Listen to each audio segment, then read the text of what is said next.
I have never seen a human being eat in such a disgusting fashion. You ever see it? He's eating today, stuffing it. I never saw. This guy takes a pancake and he's shoving it in his mouth. He's like, Thank you, guys. bites this big. Thank you, guys. Not a big deal. He's pushing it in. We never saw a guy eat like this. I told my son, he was watching. He said, Daddy, look. I said, don't watch. Little bites, little bites. It's disgusting. Do you want that for your president? I don't think so. Okay, I gotta eat now. It's about. Why don't some other people eat?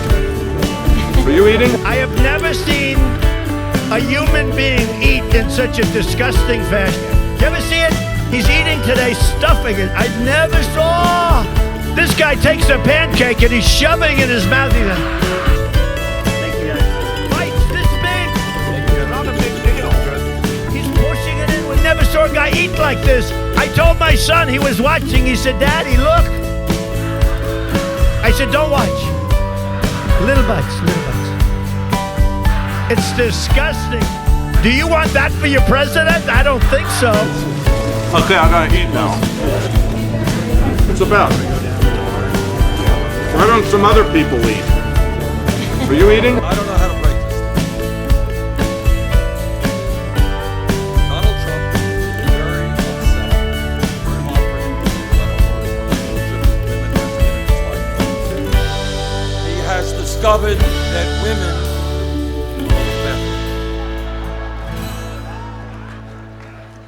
and it's been very upsetting for him. And this is what I quote. Now, I was there at the debate we had on Saturday night. But I gotta be honest with you. Gotta lay it out on the table. I also went to the bathroom. I know, I have to admit it. I guess I'm a man. Men are allowed to go to the bathroom, but women, what can we say? And this is the quote. I mean, this is the pathology. This is the guy who is leading in the Republican polls. This is what he said. Quote, I know where she went. It's disgusting. This is Hillary Clinton going to the bathroom. This is the issue. It's disgusting. I don't want to talk about it. No, it's too disgusting. Don't say it. It's disgusting. This is a guy who wants to be president of the United States. He must have a very unusual relationship with women. So what I think, have to do is to defend the Affordable Care Act and fix it. And I want to share a quick story to tell you why this is so important to me. This is a letter from someone who's here, and she gave me this letter. Something that I can read about it. She has to take a brand name drug. She's been taking it since the early 1980s.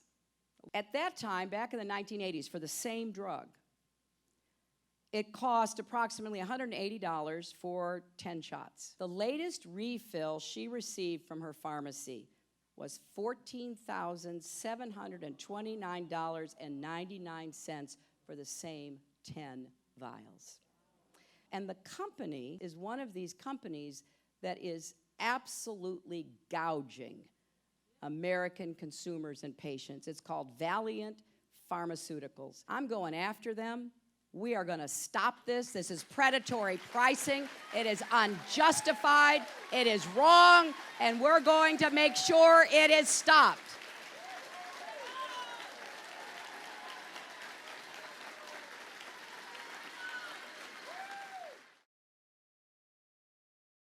He has taken politics to a new place with his negative branding of people, whether it's saying Jeb Bush is low energy or talking about Lion Ted Cruz. And for his supporters, it's really worked. He has lately taken to calling you, I believe, corrupt Hillary, and he's had some rather personal and pointed tweets. Have you learned anything from watching the way that Republicans dealt with him in the primaries that will inform how you will deal with such an unconventional candidate? Well, you know, remember, I I have a lot of experience dealing with men who sometimes get off the reservation in the way they behave and how they speak. I'm not going to deal with their temper tantrums or their bullying or their efforts to try to provoke me. He can say whatever he wants to say about me. I could really care less. I'm going to stand up for what I think the American people need and want in the next president. That's why I've laid out very specific plans. There's nothing secret about what I want to do with the economy, with education, with healthcare, with foreign policy. I've laid it all out there. And he can't, or he won't. I can't tell which. So we're going to talk about what we want to do for the country, and he can continue on his insult fest, but that's the choice he's making. After a major terrorist attack, every society faces a choice between fear and resolve. The world's great democracies can't sacrifice our values or turn our backs on those in need. Therefore, we must choose resolve, and we must lead the world to meet this threat. Now, let's be clear about what we're facing. Beyond Paris, in recent days, we've seen deadly terrorist attacks in Nigeria, Lebanon, Iraq, and Turkey, and a Russian civilian airline destroyed over the Sinai. At the heart of today's new landscape of terror is ISIS. They persecute religious and ethnic minorities, kidnap and behead civilians, murder children. They systematically enslave, torture, and rape women and girls. ISIS operates across three mutually reinforcing dimensions: a physical enclave in Iraq and Syria, an international terrorist network that includes affiliates across the region and beyond, and an ideological movement of radical jihadism.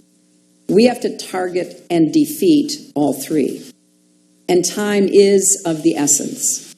ISIS is demonstrating new ambition, reach, and capabilities. We have to break the group's momentum, and then it's back. Our goal is not to deter or contain ISIS, but to defeat and destroy ISIS. But we have learned that we can score victories over terrorist leaders and networks only to face metastasizing threats down the road. So we also have to play and win the long game. We should pursue a comprehensive counterterrorism strategy, one that embeds our mission against ISIS within a broader struggle against radical jihadism that is bigger than any one group, whether it's Al-Qaeda or ISIS or some other network. An immediate war against an urgent enemy and a generational struggle against an ideology with deep roots will not be easily torn out. It will require sustained commitment in every pillar of American power. This is a worldwide fight, and America must lead it. Our strategy should have three main elements. One, defeat ISIS in Syria, Iraq, and across the Middle East. Two, disrupt and dismantle the growing terrorist infrastructure that facilitates the flow of fighters, financing, arms, and propaganda around the world. Three, harden our defenses and those of our allies against external and homegrown threats. Let me start with the campaign to defeat ISIS across the region. The United States and our international coalition has been conducting this fight for more than a year. It's time to begin a new phase and intensify and broaden our efforts to smash the would-be caliphate and deny ISIS control of territory in Iraq and Syria. That starts with a more effective coalition air campaign, with more allied planes, more strikes, and a broader target set. A key obstacle standing in the way is a shortage of good intelligence about ISIS and its operations. So we need an immediate intelligence surge in the region, including technical assets, Arabic speakers with deep expertise in the Middle East, and even closer partnership with regional intelligence services. Our goal should be to achieve the kind of penetration we accomplished with Al-Qaeda in the past. This would help us identify and eliminate ISIS's command and control and its economic lifelines. A more effective coalition air campaign is necessary, but not sufficient. And we should be honest about the fact that to be successful, airstrikes will have to be combined with ground forces actually taking back more territory from ISIS. Like President Obama, I do not believe that we should again have 100,000 American troops in combat in the Middle East. That is just not the smart move to make here. If we've learned anything from 15 years of war in Iraq and Afghanistan, it's that local people and nations have to secure their own communities. We can help them, and we should, but we cannot substitute for them. In New Hampshire, joined again by John Karl, our chief White House correspondent. Republicans starting to weigh in on this debate right now, and they're really zeroing in on national security. It has dominated this debate so far. Those comments from Hillary Clinton where she said, we're getting where we need to be on ISIS. Yeah, finally where we need to be. This is her exact words were, we now finally are where we need to be. She was talking about the fight against ISIS. That is something that the vast majority of the American public disagrees with. Wide disapproval with the president's handling of the ISIS threat. Republicans are pouncing on it. Jeb Bush responding with a tweet, no Hillary Clinton, we are not where we need to be in the fight against ISIS.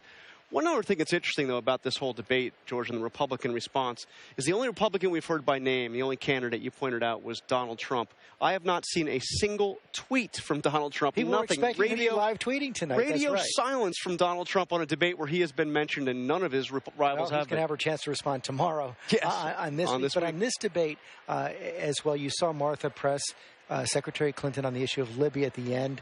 She tried to point out some differences with Bernie Sanders, but this is something as well that is sure to be, we know for a fact, if she gets the nomination, a general election issue. Yeah, absolutely. You know, Libya was something that for a while she was Secretary of State, she thought was going to be her crowning achievement. She was one that led the fight internally in the Obama White House to intervene in Libya.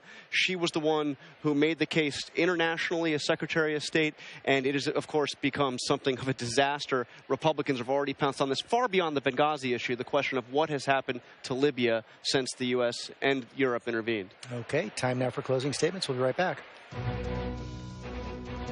ABC News live coverage of the New Hampshire Democratic debate will continue in a moment.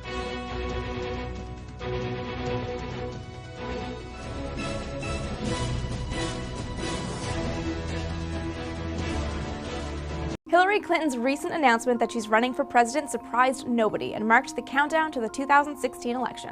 So what do we really know about Hillary Clinton?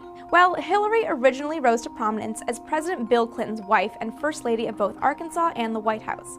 Besides an embarrassing side role in her husband's alleged affairs, she played a very active part in the Clinton administration as an advisor and unofficial diplomat. She also pushed for health care reform, dubbed Hillary Care by conservatives, and championed the rights of minority women. Immediately after her stint as the First Lady, Hillary won a seat in the New York Senate in 2000. During her time in office, she supported military action in both Iraq and Afghanistan, and initially voted in favor of the Patriot Act. However, she also voted against two massive tax cuts and ultimately opposed the 2007 troop surge in Iraq, calling for a slow withdrawal. One of her final acts as senator was voting for the 2008 bank bailout. In 2008, Hillary campaigned to be the Democratic presidential candidate, but lost out to Barack Obama after a heated and financially record-breaking run for both. Despite competition between the two during the campaign, President Obama appointed Clinton as his Secretary of State for his first term. She continued to champion women's rights and gay rights as global issues. She also played a significant role in the U.S.'s action during the Arab Spring, as well as the killing of Osama bin Laden. However, her biggest challenge was following terror attacks on a U.S. embassy in Benghazi, Libya, that ended with the death of 4 Americans. Clinton was widely criticized after assuming responsibility for denying additional security for the embassy before the attacks. In 2012, Hillary resigned as Secretary of State, as she had been planning to do since 2010. For the first time since 1979, she became a private citizen. Although that lapse in service clearly hasn't lasted too long. So far, she has already been criticized in her current campaign for using a private email address during her time as Secretary of State. But we know one thing about Hillary Clinton. She's been dodging public controversy for the past 36 years and will be no stranger to the coming fight for the presidency. The world of media and politics can be a really strange place sometimes. Over on Seeker, Evan took a look at why Republicans have no equivalent to Jon Stewart and The Daily Show. It's not like there's nothing about liberalism worth making fun of. Indeed, Stewart himself often takes liberals to task for the superficiality of their beatnik factions and the inability to assert their point of view or advance their agenda. Check that video out in the description below, and thanks for watching TestTube.